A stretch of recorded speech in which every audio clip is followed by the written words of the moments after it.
how you can make a booklet in your Google Docs. Now, without any further ado, let's just start.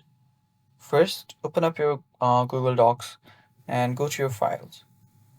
And under files, you will see a page setup right here.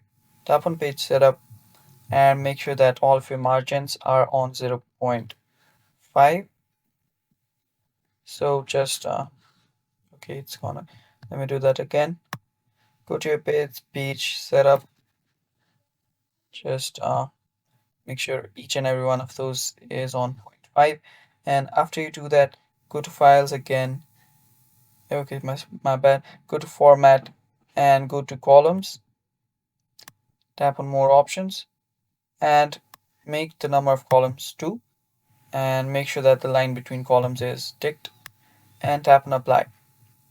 Now just go to insert, scroll down till you find the break option, and tap on column break, and there you go. So yeah, now you can just type in on both sides, and yeah, that is how you do it.